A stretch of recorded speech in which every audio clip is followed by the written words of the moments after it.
கொஞ்சம் அங்கேயே நில்லுங்க ப்ளீஸ்.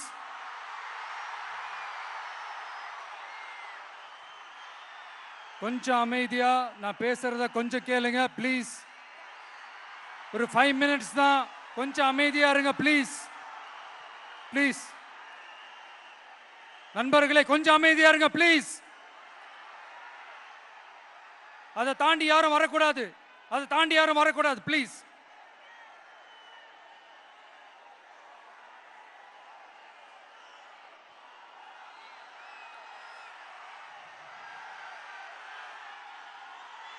என் நெஞ்சில் குடியிருக்கும்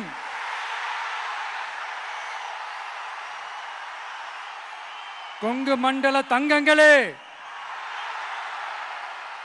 திருப்பூர் பகுதி மக்களே, உங்கள் அனைவருக்கும் என்னுடைய வணக்கம். டே ஆஃப்டர் டுமாரோ 16th அன்னைக்கு நம்மளுடைய தேர்தல் வாக்குறுதிகளை ஒரு புக்கா வெளியிடுறோம். அதுக்கு முன்னாடி இங்க சில பாயிண்ட்ஸை மட்டும் உங்களுக்கு படிச்சுட்டு போயிடுறேன். அதை மட்டும் கொஞ்சம் கவனமா கேளுங்க ப்ளீஸ் நண்பர்களே. Okay, all well there? All well? பேசலாமா? கொஞ்சம் அமைதியா இருங்க ப்ளீஸ். நெசவாளர்கள், சிறு குறு நடுத்தர தொழில்கள் மற்றும் விவசாயிகள் மற்றும் காவல்துறையினர் சம்பந்தமான நம்மளோட அஜெண்டா சிலதை உங்ககிட்ட நான் படிக்கிறேன். ஒன்று, நெசவாளர்களின் தயாரிப்புகளை நேரடியாக சர்வதேச சந்தைகளில் விற்பனை செய்வதற்காக அரசுக்கு சொந்தமான ஒரு உலகளாவிய இ-காமர்ஸ் பிராண்ட் உருவாக்கப்படும். மேலும் முக்கிய நகரங்களில் வெற்றி தறி விற்பனை நிலையங்கள், ஷோரூம்ஸ் அமைக்கப்படும். இரண்டாவது, நிலையற்ற நூல் விலை மற்றும் மின்சார நெருக்கடி சுமையை பகிர்ந்து கொள்ள கைத்தறி மற்றும் விசைத்தறி வைத்திருக்கும் ஒவ்வொரு நெசவாளர் குடும்பத்திற்கும் ஆண்டுக்கு 30,000 ரூபாய் வங்கி மூலம் நேரடியாக நமது டிவிக்கு அரசு வழங்கும். மூணாவது, கைத்தறிகளுக்கான இலவச மின்சாரம் 500 யூனிட்டுகளாகவும் விசைத்தறிகளுக்கான இலவச மின்சாரம் 1500 யூனிட்டுகளாகவும் உயர்த்தப்படும். அடுத்தது, நெசவாளர்களின் உற்பத்தி செலவுகளை குறைப்பதற்காக அவர்கள் வழங்கும் நூல், சாயங்கள் மற்றும் ரசாயனங்களுக்கு நமது டிவிக்கு அரசால் 50% மானியம் வழங்கப்படும். அடுத்தது, நமது டிவிக்கு அரசில் அனைத்து நெசவாளர்களுக்கும் ரூபாய் 10 லட்சம் ஆயுள் காப்பீடு வழங்கப்படும். மேலும் நெசவாளர்களின் முதியோர் ஓய்வூதியம் மாதம் 3000 ரூபாயாக உயர்த்தப்படும். குறு சிறு மற்றும் நடுத்தர தொழில்களின் வளர்ச்சி, லட்சக்கணக்கான வேலை வாய்ப்புகளை உருவாக்குற துறையில ஒண்ணுதான் இந்த MSMEs. இந்தியாவிலேயே அதிகமான MSMEs இருக்கிற மாநிலங்கள்ல நம்ம தமிழ்நாடும் ஒண்ணு. ஆனா இப்படிப்பட்ட இந்த பெருமைக்கு இன்னும் மிக பெருமை சேர்த்தது யார் தெரியுமா? இந்தியாவிலேயே அதிகமான MSME நிறுவனங்கள் மூடப்பட்டதுல தமிழ்நாடு தான் 2வது மாநிலம். இந்த பெருமையை உண்டாக்குனது தான் திமுக ஆட்சியோட மிகப்பெரிய சாதனை. இப்போ இந்த குறு சிறு மற்றும் நடுத்தர தொழில்களோட வளர்ச்சிக்காக நம்ம டிவிக்கு அரசு என்னெல்லாம் செய்யும்னு கொஞ்சம் பார்க்கலாம். முதல்ல, நெருக்கடியில் உள்ள குறு சிறு மற்றும் நடுத்தர நிறுவனங்களுக்கு உதவுவதற்காக ரூபாய் 15,000 கோடி ஸ்டேட் கிரெடிட் கேரண்டி ஃபண்ட் உருவாக்கப்படும்.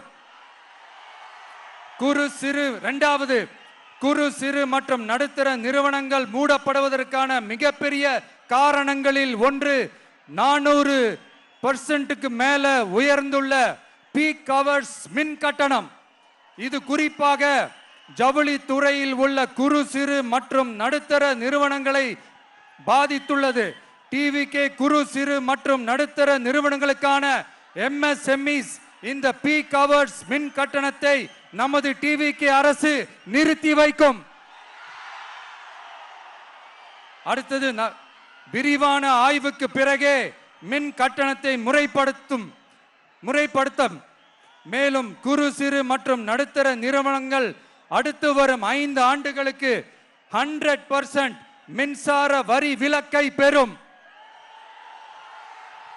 அடுத்தது குறு சிறு மற்றும் நடுத்தர நிறுவனங்கள் உலகளவில் போட்டி போடுவதை உறுதி செய்வதற்காக அவற்றை நவீனமயமாக்க ஒரு யூனிட்டுக்கு ரூபாய் 50 லட்சம் வரை என்ற அளவில் 35% நேரடி மூலதன மானியத்தை நமது டிவிகே அரசு வழங்கும்.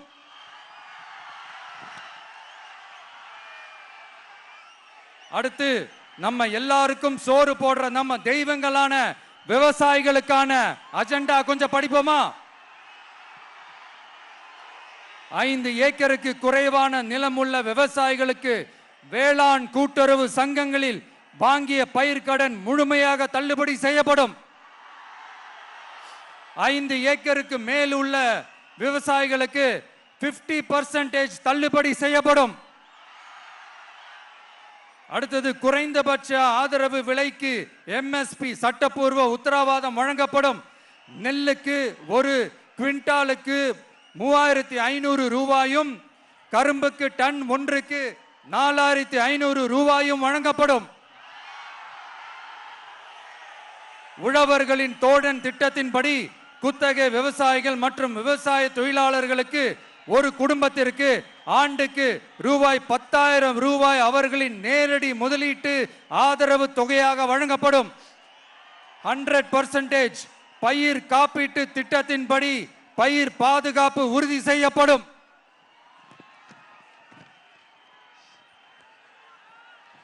கடைசியாக நமது அரசு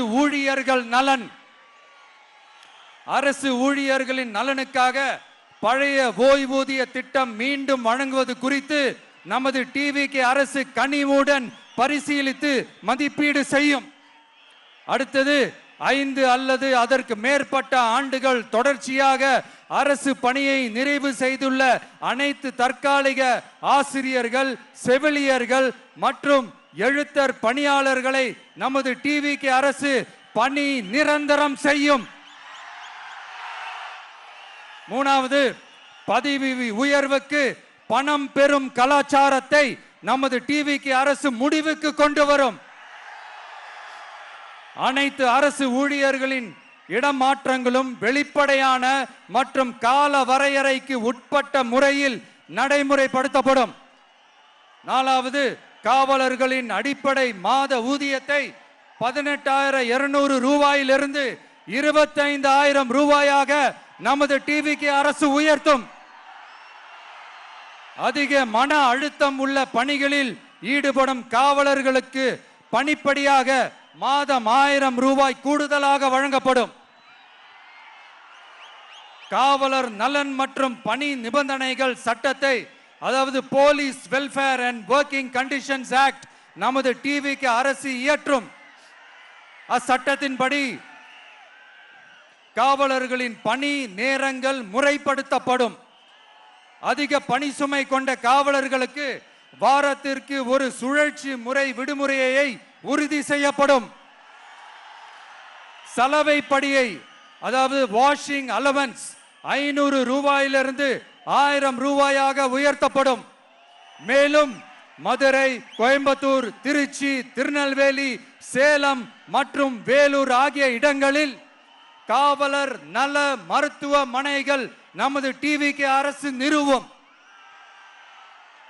கடைசியாக பெண் காவல்துறை அதிகாரிகள் பாதுகாப்பு நெறிமுறை அல்லது பாதுகாப்பு பணிகளுக்கு பணியமர்த்தப்பட மாட்டார்கள். பெண் காவல்துறை பணியாளர்களுக்கென தனி ஓய்வறைகளும் நடமாடும் டாய்லெட் யூனிட்டுகளும் அமைக்கப்படும்.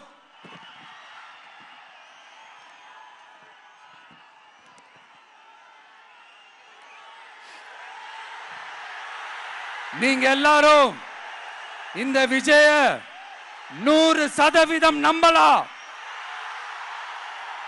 நான் உங்களுக்காக மட்டும்தான் வந்திருக்கிறேன். உங்களுக்காக நன்றி கடன் செலுத்துறதுக்காக மட்டும்தான் வந்திருக்கிறேன். போய் வாக்குறுதிகள் கொடுத்து நான் உங்களை ஏமாத்த மாட்டேன்.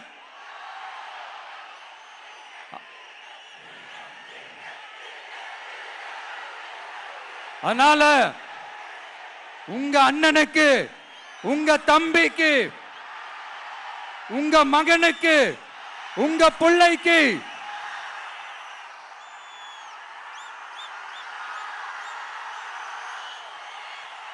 ஒரே ஒரு வாய்ப்பு கொடுங்க. தயவு செஞ்சு விசில் சின்னத்துக்கு ஓட்டு போடுங்க. இது ஒரு விசில் புரட்சி தேர்தலா இருக்கணும். கான்பிடென்டா இருங்க. நல்லதே நடக்கும். வெற்றி நிச்சயம், வெற்றி நிச்சயம், வெற்றி நிச்சயம்.